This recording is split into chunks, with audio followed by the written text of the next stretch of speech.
घोषित सीट पर बसपा प्रत्याशी के ऐलान के बाद ही यहां पर ओम प्रकाश राजभर की नींदें उड़ी हुई हैं। इस बीच बहुजन समाज पार्टी और सपा को हराने के लिए अरविंद राजभर का साथ देने के लिए दारा सिंह चौहान ने मोर्चा संभाल लिया। जी हां, मऊ पहुंचे कारागार मंत्री दारा सिंह चौहान ने सपा प्रत्याशी राजीव राय और बसपा के खिलाफ यहां पर जमकर हमला बोला। उन्होंने कहा कि यहां पर सपा प्रत्याशी बड़े षड्यंत्रकारी हैं, एनडीए प्रत्याशी के ऊपर अनर्गल आरोप लगा रहे हैं। देश में तीसरी बार मोदी की सरकार बनने जा रही है। दारा सिंह चौहान ने घोषी लोकसभा से सपा प्रत्याशी राजीव राय पर निशाना साधते हुए कहा कि राजनीति में षड्यंत्र का खेल चलता रहता है। जिस तरीके से बुद्धि का उपयोग करके हमारे साथी एनडीए कैंडिडेट के ऊपर अनर्गल आरोप लगा रहे हैं, उसका कोई असर पड़ता नजर नहीं आएगा। जी हां, दारा सिंह की अगर हम बात करें तो ये वही नाम है जो एक समय घोषित सीट पर काफी ज्यादा चर्चाओं में था।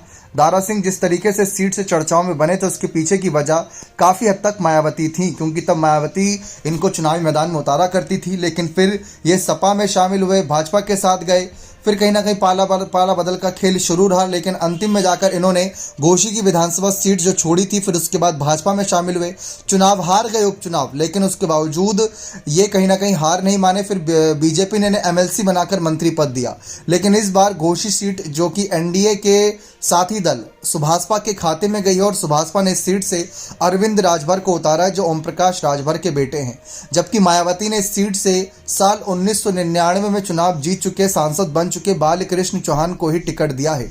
दारा सिंह को सब जानते हैं कि सीट से वे चुनाव लड़े थे साल 2009 में बहुजन समाज पार्टी के टिकट से, और जीते भी थे। दारा सिंह चौहान बड़ा नाम है, सीट के लिए काफी कारगर साबित हो सकते हैं। लेकिन मायावती के भी चौहान प्रत्याशी हैं, तो ऐसे में कहीं ना कहीं वह काट बन सकते हैं।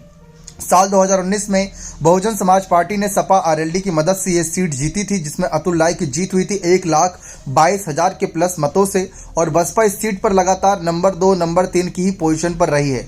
और 3 बार तो पिछले अगर हम देखें 1999, 2009 और 2019 में चुनाव जीती है। 3 बार इस सीट पर बसपा कब्जा रहा।